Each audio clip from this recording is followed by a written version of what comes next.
한 세대가 역사상 가장 오래 일하면서도 가장 가난해졌습니다. 바로 2026년 대한민국의 청년들입니다. 주 7일을 꽉 채워 일해도 게으르다는 말을 듣는 역설. 어디서 시작된 걸까요? IMF 직후보다 낮아진 구인 계수, 월급의 10배 속도로 치솟는 자산 격차, 그리고 13년 만에 최고치를 찍은 자살률까지. 성실함이 배신당한 구조의 민낯. 함께 파헤쳐 보도록 하겠습니다. 새벽 5시, 알람보다 먼저 울리는 건 배달 앱의 콜 알림입니다. 28살 청년이 눈을 비비며 침대에서 일어납니다. 평일에는 본업으로 하루 9시간을 채우고 퇴근 후에는 오토바이 헬멧을 씁니다. 토요일과 일요일은 온전히 배달에 바칩니다. 주 7일, 쉬는 날이란 개념 자체가 사라진 지 오래입니다. 이 청년만의 이야기가 아닙니다.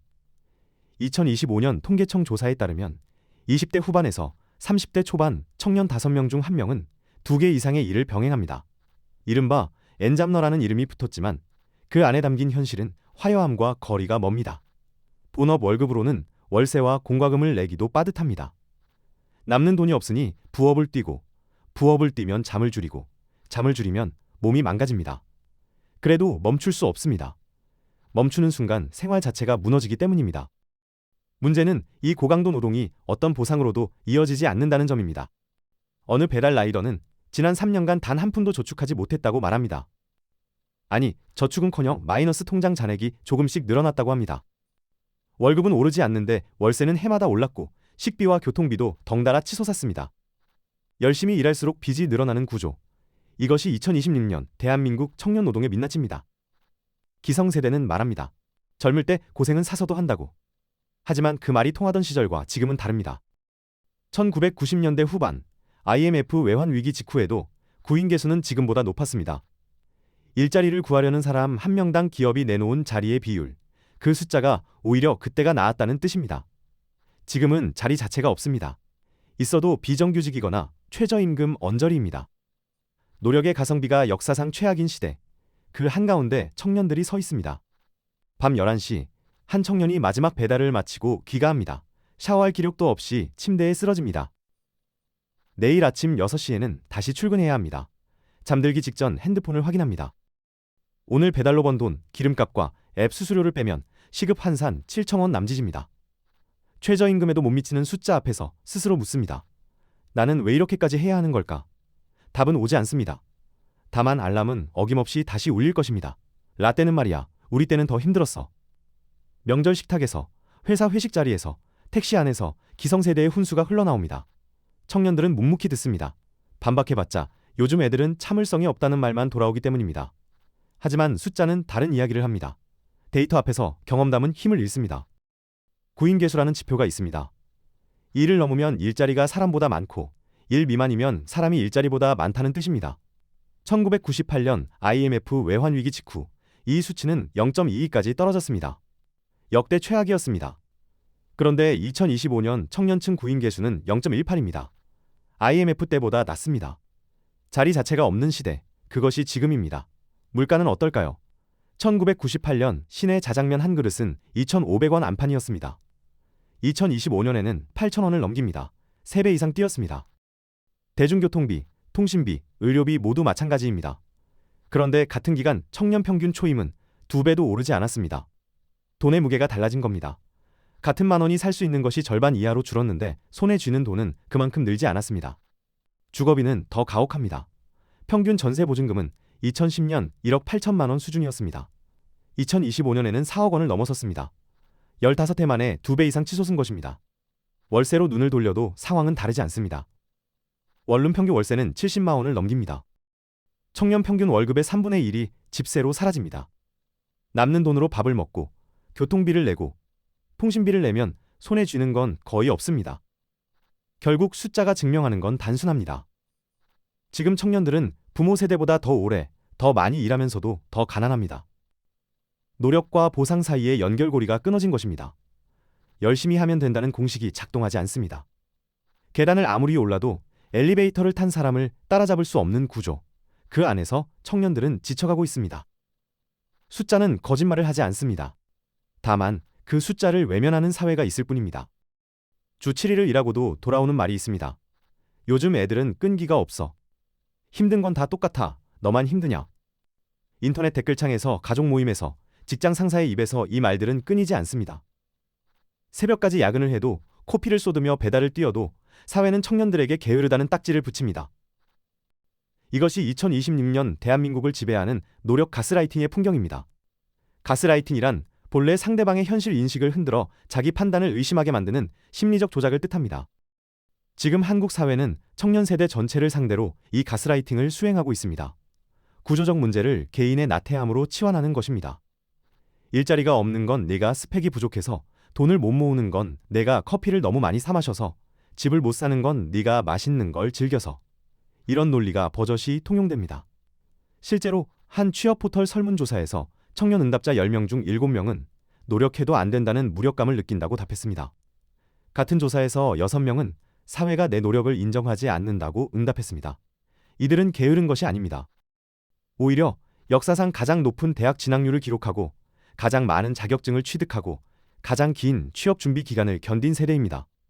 그런데도 보상은 오지 않습니다. 문제는 이 시선이 청년들 내면에도 스며든다는 점입니다. 외부의 비난을 듣다 보면 스스로도 의심하게 됩니다. 내가 정말 부족한 건 아닐까? 더 열심히 해야 하는 건 아닐까? 이미 한계까지 쥐어짜면서도 자책합니다.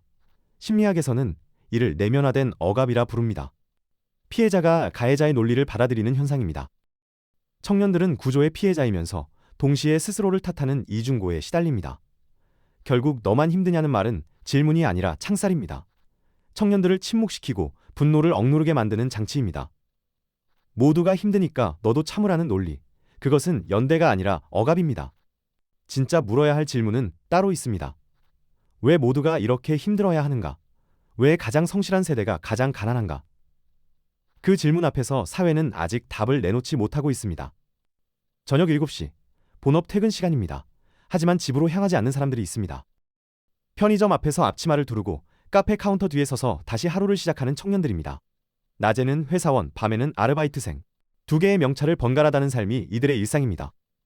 퇴근이 곧 또 다른 출근이 되는 기묘한 일과가 반복됩니다. 이들이 부업을 선택한 이유는 단순합니다. 본업 월급만으로는 살 수 없기 때문이죠.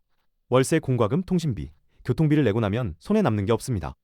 저축은 꿈도 꾸지 못하고 친구 결혼식 축의금조차 부담입니다. 그래서 퇴근 후 4시간, 주말 8시간씩 추가로 일합니다. 시급 10,000원 남짓을 벌기 위해 남은 체력을 쥐어짜는 것입니다.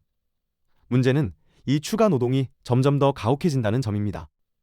편의점 시급은 최저임금 언저리를 맴돕니다. 2018년 급격한 최저임금 인상 이후 오히려 알바 자리가 줄었다는 목소리가 나옵니다. 자리를 구해도 근무 조건은 빡빡합니다. 혼자서 계산 진열, 청소, 배달 음식 수령까지 도맡아야 하죠. 손님이 없는 시간에도 쉴 수 없습니다. CCTV가 지켜보고 있으니까요. 카페 아르바이트도 다르지 않습니다. 서서 일하는 8시간 동안 다리는 붓고 허리는 끊어질 듯합니다. 손님 응대, 음료 제조, 설거지, 매장 정리를 동시에 해내야 합니다. 본업에서 이미 지칠 대로 지친 몸으로 버티기란 쉽지 않습니다. 그래도 멈출 수 없습니다. 이번 달 카드값이 밀려있고 다음 달 월세 걱정이 앞서기 때문입니다. 결국 퇴근 후 다시 출근하는 삶의 본질은 하나입니다. 본업이 생계를 보장하지 못한다는 것이죠. 하나의 직업으로 인간다운 삶을 유지할 수 없으니 또 다른 직업을 붙잡습니다. 두 개의 직장에서 일하면서도 두 곳 어디에서도 온전한 구성원이 되지 못합니다. 낮에도 밤에도 소모품처럼 쓰이다가 새벽녘 좁은 원룸으로 돌아와 쓰러지듯 잠듭니다. 내일은 또다시 같은 하루가 기다리고 있습니다. 월급은 계단을 오르고 자산은 로켓을 탑니다. 이 한 문장이 2026년 대한민국의 부의 지형을 요약합니다. 열심히 일해서 월급을 모으는 사람과 부동산이나 주식을 가진 사람 사이의 격차가 갈수록 벌어지고 있습니다. 노동소득과 자산소득 사이에 건널 수 없는 강이 생긴 것이죠. 숫자로 확인해보면 그 격차가 더 선명해집니다. 2015년부터 2025년까지 10년간 아파 평균 매매가는 2배 이상 뛰었습니다. 같은 기간 직장인 평균 연봉 상승률은 30%를 겨우 넘겼습니다. 월급쟁이가 10년을 꼬박 모아도 집값 상승분을 따라잡지 못한다는 뜻입니다. 이미 집을 가진 사람은 가만히 앉아서 자산이 불어나고 집이 없는 사람은 아무리 달려도 제자리입니다. 주식시장도 마찬가지입니다. 2020년 코로나 팬데믹 이후 유동성이 풀리면서 자산 가격이 급등했습니다. 그 시기에 투자할 여유 자금이 있던 사람들은 큰 수익을 거뒀습니다. 하지만 당장 월세 내기도 빠듯한 청년들에게 투자란 먼 나라 이야기였죠.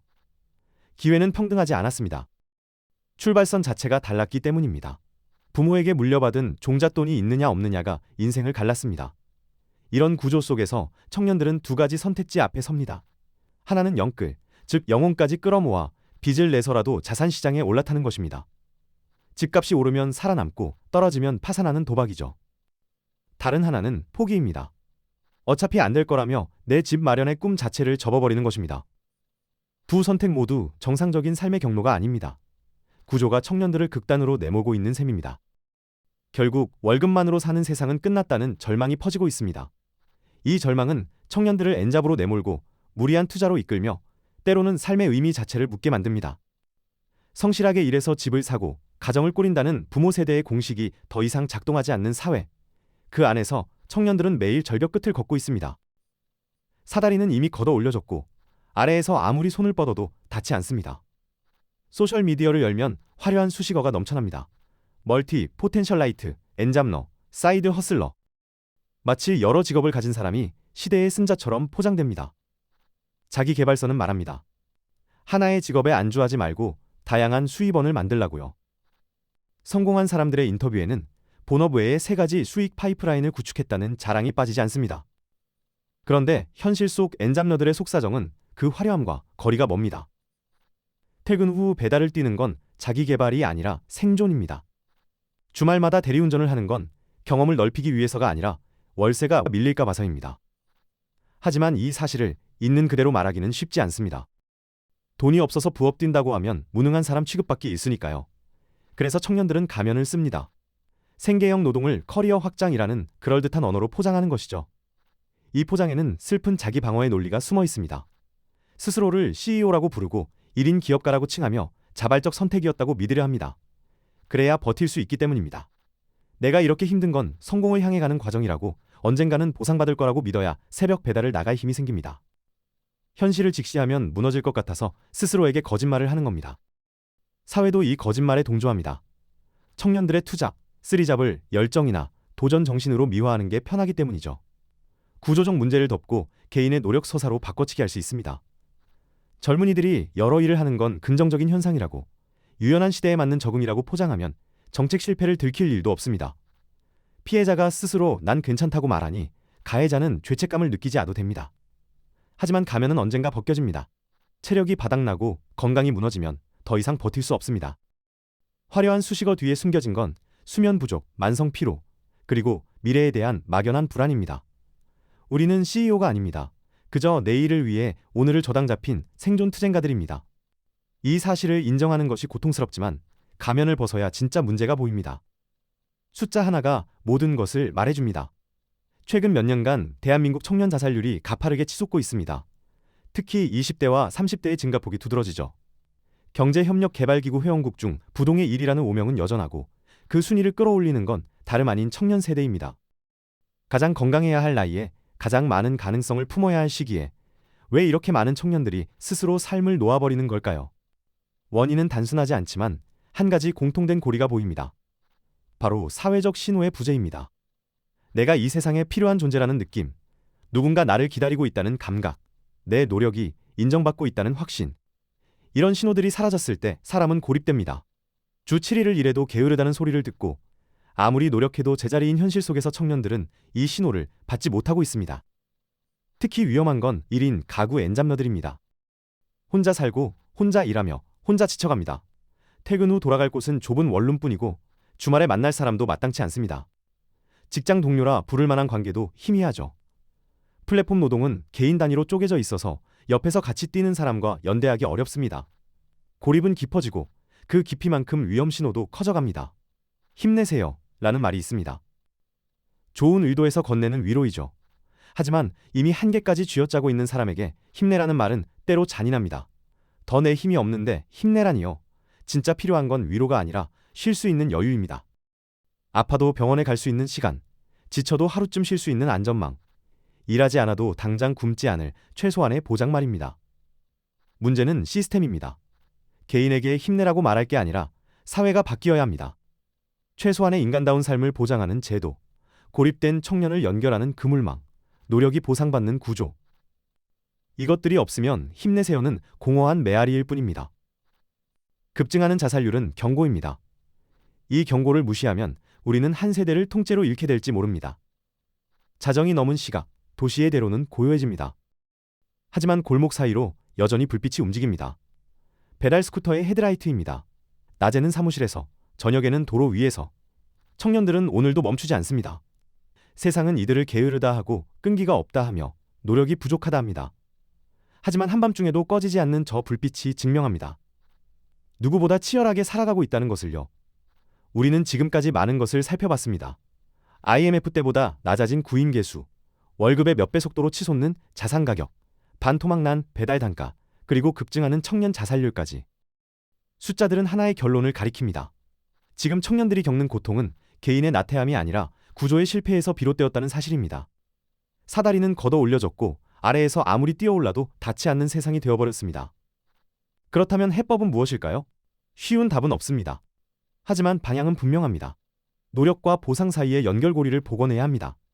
일한 만큼 대가를 받고 아프면 쉴 수 있으며 집을 구하기 위해 영혼까지 끌어모으지 않아도 되는 사회. 그것이 최소한의 시작점입니다. 개인에게 힘내라고 말하기 전에 시스템이 먼저 바뀌어야 합니다. 동시에 우리에게 필요한 건 연대입니다. 각자의 스쿠터를 몰며 고립된 채 달리는 것이 아니라 같은 처지에 있는 이들과 손을 잡는 것이죠. 너만 힘든 게 아니야 라는 말이 억압의 도구가 아니라 진짜 연대의 언어로 쓰일 때 비로소 변화의 불씨가 피어오를 수 있습니다.